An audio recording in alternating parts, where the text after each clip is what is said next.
दोस्तों आज के इस शानदार वीडियो में आपको बताऊंगा कि यूपी पीसीएस एग्जाम में पिछले 5 वर्षों में मॉडर्न इंडियन हिस्ट्री के कौन कौन से 12 टॉपिक हैं जो कि बार बार पूछे जा रहे हैं या फिर जिनके रिपीट होने के चांसेस बहुत ज़्यादा हैं, उसको इस वीडियो में डिस्कस करेंगे। और जो लोग इस वीडियो में बताए गए टॉपिक्स को फॉलो करेगा उसको 100% फ़ायदा मिलने वाला है। लेकिन जो लोग अभी भी ये सोचेंगे कि हम आपकी बात क्यों माने, हम तो खुद से बहुत होशियार हैं, वो हर साल एग्ज़ाम को देते रहेंगे और उनका एग्ज़ाम क्लियर नहीं होगा। मैं आपको एक चीज़ बार बार बता चुका हूँ कि एसएससी से भी ज़्यादा आसान होता है यूपी पीसीएस का एग्ज़ाम निकालना। बस आपको सटीक तरीके से गाइडेंस देने वाला एक बहुत अच्छा ऐसा बंदा होना चाहिए जो बिल्कुल आपको रास्ता दिखा सके कि ये एग्ज़ाम कैसे निकाला जाता है। एसएससी के एग्ज़ाम में तो कुछ भी बना देता है, पेपर में कुछ भी पूछा जा सकता है, कोई उसका लिमिट नहीं है। लेकिन पीसीएस के एग्ज़ाम में ये चीज़ देखी जा सकती है कि कौन कौन से टॉपिक ज़्यादा पूछे जा रहे हैं, पेपर को प्रिडिक्ट किया जा सकता है। और हर साल दोस्तों हम ऐसा करते हैं और हमारे सभी स्टूडेंट्स को फ़ायदा मिलता है।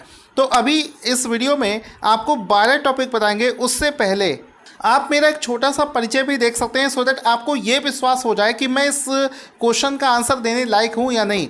यूपी पीसीएस का मेंस क्वालिफाई कर चुका हूँ। यूपीएससी का ईएससी इंजीनियरिंग सर्विसेज एग्ज़ाम होता है, उसका रिटर्न क्वालिफाइड हूँ। 10 साल से ज़्यादा का एक्सपीरियंस है। गेट में 2 बार 98 परसेंटाइल है। और आईआईटी कानपुर में मैं 2017 से 19 के दौरान ट्रेनर के पद पर भी काम कर चुका हूँ। बाकी ये सभी एग्ज़ाम्स मैंने क्वालिफाई किए हैं। दोस्तों जिन लोगों को आसानी से चीज़ों पर बिलीव नहीं होता है, उन्हें लगता है कि इतनी बड़ी बात कोई फ्री में कैसे बता सकता है, तो आपको मैं एक प्रूफ भी दिखाऊंगा। ये प्रूफ के लिए मैंने आपको क्वेश्चंस भी लगा रखे हैं, जिससे कि आपको ये भी यकीन हो जाएगा कि सर जो बात बता रहे हैं वो बिल्कुल सही है और बिल्कुल फ्री ऑफ कॉस्ट बता रहे हैं। अब देखिए दोस्तों, पिछले 5 सालों के पेपर को मैंने एनालाइज किया है और उनमें से 12 ऐसे टॉपिक निकल कर आए हैं जिनको अगर आपने 2022 के लिए पढ़ लिया तो आपको बहुत फ़ायदा होने वाला है। सबसे पहले देखो कि मॉडर्न हिस्ट्री की बात हो रही है, एंशिएंट और मेडिवल की बात नहीं हो रही है। तो मॉडर्न हिस्ट्री में वैसे तो टॉपिक बहुत ज़्यादा हैं, सिलेबस इसका बहुत बड़ा है, लेकिन आपको लिमिटेड पढ़ना है। लिमिटेड पढ़कर ही अच्छे मार्क्स लाए जा सकते हैं। पहला टॉपिक देखो क्या है कि मॉडर्न इंडियन हिस्ट्री में एक टॉपिक है बुक्स एंड ऑथर, यानी कि जितनी भी ऐसी किताबें जो कि मॉडर्न हिस्ट्री के समय पर लिखी गई हैं वो सब किताबें आपको पढ़ लेनी है। 2017 से लेकर 2021 तक का पेपर उठाकर देख लो, बार बार ये क्वेश्चंस रिपीट हो रहे हैं। एक क्वेश्चन बिल्कुल श्योर है यहाँ से, 2019 के पेपर में भी एक क्वेश्चन था, 2020 वाले में भी था और 2021 वाले में भी था। अब जिसको बिलीव नहीं होता है उसको मैं पेपर दिखाना चाहूँगा। ये क्वेश्चंस मैंने पेपर से निकाले हैं 2021 का। ये क्वेश्चन आप देख सकते हैं, यहाँ पर आप देखेंगे, देखिए बुक्स एंड ऑथर पर एक क्वेश्चन पूछा गया है जिसमें लिखा है poverty and un British rule in India नामक पुस्तक जो है किस वर्ष प्रकाशित करी गई थी। एक्चुअल में जो इंडियन नेशनल कांग्रेस बनी थी या फिर 1857 का क्रांति जो हुआ था उस पर बहुत सारी किताबें लिखी गई हैं। जितने भी बड़े बड़े आंदोलन हैं वो मॉडर्न हिस्ट्री के दौरान हुए हैं, उस दौरान भी बहुत बड़ी बड़ी किताबें लिखी गई हैं। उन सब किताबों की लिस्ट आपको ल्यूसेंट वाली बुक में मिल जाएगी, आपको कहीं भी भटकने की जरूरत नहीं है। ल्यूसेंट वाली बुक आप ओपन करेंगे, उसमें आपको एक बड़ी लंबी सी लिस्ट मिलेगी, उसको रिवीजन कर लेना, वहां से आपको 100% ये क्वेश्चन यहाँ पर मिल जाएगा। साथ ही साथ में देखो 2020 वाले पेपर को देखोगे तो बुक्स वाला एक बड़ा सा क्वेश्चन पूछा गया है जिसमें कि मैचिंग कराना है। मतलब इस तरफ पुस्तकों के नाम और दूसरी तरफ पुस्तकों के लेखक दे दिए गए हैं और ये जितने भी राइटर हैं ये सब मॉडर्न हिस्ट्री के, यानी कि आपको एंशिएंट और मिडिवल समय की बुक्स एंड ऑथर नहीं पढ़ने हैं। जितनी किताबें मॉडर्न हिस्ट्री में रिलीज़ करी गई हैं वो सभी किताबें अगर आपने पढ़ ली तो आपको बेनिफिट मिलेगा।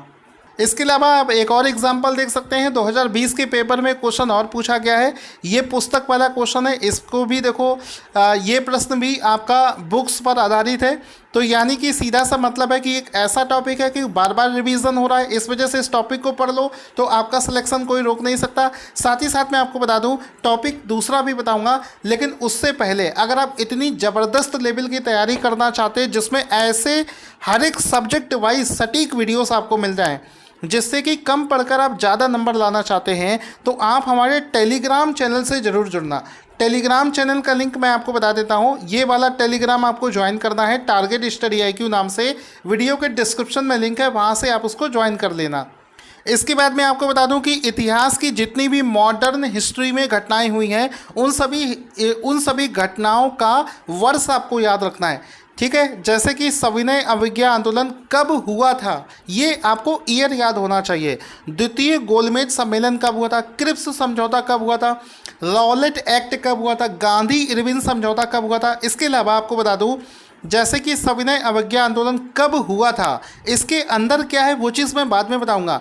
चंपारण सत्याग्रह कब हुआ था, खेड़ा सत्याग्रह कब हुआ था, रॉलेट एक्ट कब हुआ था। यानी कि जितने भी बड़े बड़े मिशन हैं ये हुए कब थे, ये चीज़ आपको याद रखनी है। क्योंकि पीसीएस में आपको भी एग्जाम्पल भी दिखाऊंगा। वर्ष 2020 में 18, 19, 20 लगातार इस टाइप के क्वेश्चंस पूछे गए हैं। फॉर एग्जाम्पल आप देख सकते हैं 2021 का ये क्वेश्चन आपको दिखा रहा हूँ। इसमें देखो शारदा अधिनियम, Nehru Report, Simon Commission, Dandi March, ये जो प्रमुख घटनाएं और रिपोर्ट हैं इनका क्रम आपको सेट करना होता है। कभी कभी आपको लिस्ट में मैचिंग के फॉर्मेट में दे देगा। पीसीएस का बहुत प्यारा पैटर्न है, बार बार पूछा जाता है। अब जो लोग पहली बार एग्ज़ाम दे रहे होते हैं उनके लिए एक विशेष बात हो सकती है, लेकिन हम हर साल इस एग्ज़ाम को आपके मतलब स्टूडेंट्स को पढ़ाते हैं। हमको मालूम है कि इस टॉपिक से 100% क्वेश्चन एग्ज़ाम में पूछा जाता है। तो इस जितनी भी इतिहास की प्रमुख घटनाएं हैं वो सब आपको तैयार करनी है। इसके बाद में तीसरा हमारा टॉपिक है आज़ाद हिंद फौज कैसे बनी थी, कहाँ पर बनी थी, किस दौरान बनी थी, उस समय गवर्नर कौन था। मतलब किसी भी टॉपिक जो मैं बता रहा हूँ उसको डिटेल में पढ़ लेना, ऐसा पढ़ लेना कि दोबारा उससे क्वेश्चन बने तो आपका गलत नहीं होना चाहिए। इसके बाद में आ जाता है आपका प्रमुख संधियाँ और उनके वर्ष। जैसे कि इलाहाबाद की संधि कब हुई, मैंगलोर संधि, मद्रास समझौता कब हुआ, ठीक है। तो ये जो सालवाई की संधि कब हुई, इन सभी संधियों का भी ईयर आपको याद रखना है, क्योंकि यहाँ से भी क्वेश्चंस बन जाते हैं। आपको सामने दे दिया जाएगा 1962, 1972, 19 और आपको ABCD क्रॉस मैच कराना होता है, तो इस टाइप का भी क्वेश्चन बन जाता है। इसके बाद में कुछ मैं आपको विशेष घटनाएं बता रहा हूं। घटनाएं तो बहुत सारी हैं, लेकिन ये जो घटनाएं आपको बता रहा हूं ये एग्ज़ाम में ज़्यादा रिपीट होती हैं। तो आप सिर्फ इतना भी पढ़ लेंगे तो भी आपको एग्ज़ाम में मिल जाएगा क्वेश्चन। सविनय अवज्ञा आंदोलन अच्छे से रिवीजन कर लेना, क्रिप्स मिशन को अच्छे से पढ़ लेना, गांधी इरविन समझौता अच्छे से आपको करके जाना है, पूना पैक्ट आपको अच्छे से पढ़कर जाना है, जलियांवाला हत्याकांड आपको बहुत अच्छे से करके जाना है, यहाँ से एग्जाम में क्वेश्चंस पूछे जाएंगे। इसके बाद में चंपारण सत्याग्रह, खेड़ा सत्याग्रह, रॉलेट एक्ट, ये आप नोट करते हुए चलें। यहाँ पर आपको पूरा ये सब टॉपिक आपको मिल जाएंगे। जो लोग नोट नहीं कर पा रहे हैं उनके लिए मैं इस PDF को अपने टेलीग्राम पर शेयर करूंगा। सारी जानकारी, सारे नोट्स, मेरे बनाए गए जितने भी नोट्स हैं सब कुछ आपको टेलीग्राम पर मिलेगा। जो लोग टेलीग्राम ज्वाइन कर लेंगे उनको समझो सब कुछ मटेरियल वहीं पर मिल जाएगा। इसके बाद में आपको अगला जो टॉपिक है वो है भारतीय राष्ट्रीय कांग्रेस, इंडियन नेशनल कांग्रेस कैसे बनी थी, किस ईयर में बनी थी, किसने उसको बनाया था, किसने उसके जो अधिवेशन होते हैं उनको लीड किया था। जैसे कि आप 2021 का एक क्वेश्चन देख सकते हैं। इसमें देखो पिछले साल ही एक क्वेश्चन पूछा गया था कि बताओ इनमें से कौन ऐसा व्यक्ति है जिसने एक इंडियन नेशनल कांग्रेस की किसी भी अधिवेशन का अध्यक्षता नहीं करी है। तो अगर आपने भारतीय राष्ट्रीय कांग्रेस का अच्छे से रिवीजन कर लिया तो ये क्वेश्चन बार बार पूछा जा रहा है। 2017 में भी पूछा गया था, 18 में भी पूछा गया था, 19 में भी, 20 में भी और 21 में भी। अब जो प्रश्न लगातार पूछा जा रहा है इसकी मतलब है कि वो टॉपिक मोस्ट इंपॉर्टेंट है, आगे भी पूछा जाएगा। मैं जितनी बातें आपको बता रहा हूँ बस इन्हीं चीज़ों को फॉलो करके मैंने प्रीलिम्स क्वालिफाई किया है, और जब मैं कर सकता हूँ तो आप भी कर सकते हो। इसके अलावा मुस्लिम लीग जो टॉपिक है उसको भी अच्छे से आपको रिवीजन कर लेना है। इसके बाद में एक मोस्ट इम्पॉर्टेंट क्वेश्चन आता है जिससे कि बराबर क्वेश्चन बनता है। मतलब 2017 से अगर पेपर आप उठाकर देखोगे तो 2021 तक एक क्वेश्चन इस टॉपिक से ज़रूर पूछा गया है, वो है 1857 की क्रांति। इसमें आपको 1857 की क्रांति के प्रमुख नेता लोग कौन थे, इसकी प्रमुख पुस्तकें कौन कौन सी थी, कौन कौन से विद्वानों का क्या मत था, कब हुई थी, कहाँ से शुरुआत हुई थी, किस कारणों से इसकी शुरुआत हुई थी, ये सारी चीज़ें अगर आपने रिवीजन कर ली तो विश्वास मानिए कि आपका एक सिंगल क्वेश्चन भी गलत नहीं होने वाला है। इसके अलावा दोस्तों हमारे चैनल पर यूपीपीसीएस से रिलेटेड पूरी तैयारी करवाई जा रही है। जिसको भी करना है तो वो चैनल को सब्सक्राइब जरूर कर ले। अब इसमें देखो सैन्य विद्रोह अगला टॉपिक है, तो संथाल का सैन्य विद्रोह, ठीक है, 86 अहोम, ये सब कुछ आपको रिवीजन करना है। जितने भी सैन्य विद्रोह थे एक बार उसका रिवीजन कर लेना है। इसके बाद में हिंदू धार्मिक और सामाजिक जागरण, तो इसमें से बहुत सारे हिंदू धार्मिक जागरण थे, लेकिन आपको जो पिछले 5 वर्षों में ज़्यादा पूछे गए हैं कौन कौन से, आर्य समाज, प्रार्थना समाज, थियोसॉफिकल सोसाइटी, रामकृष्ण मिशन और अभिनव भारत समाज, ये ज़्यादा पूछे गए हैं। अगर आप इस पर विश्वास करते हैं तो इनको पढ़ लीजिए, आपका बेनिफिट हो जाएगा। कम चीज़ें पढ़कर आप ज़्यादा नंबर स्कोर कर पाएंगे। इसके बाद में अगला टॉपिक है आपका जो बंगाल का विभाजन हुआ था और उसको लेकर एक स्वदेशी आंदोलन चलाया गया था। बंगाल विभाजन से जो भारतीय थे बहुत नाराज़ थे, जिसके बदले में उन्होंने विदेशी वस्तुओं को त्याग दिया था। बंगाल का विभाजन किस वर्ष हुआ था, किस गवर्नर के टाइम पर हुआ था, इसको अच्छे से आप रिवीजन कर लें।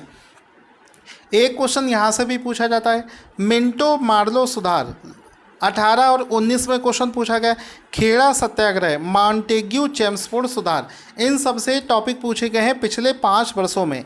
इस तरीके से दोस्तों आप पढ़ोगे, विश्वास मानो आपको बहुत ज़्यादा नहीं पढ़ना पड़ेगा। लिमिटेड पढ़ाई करके भी इस एग्ज़ाम को लोग निकालते हैं।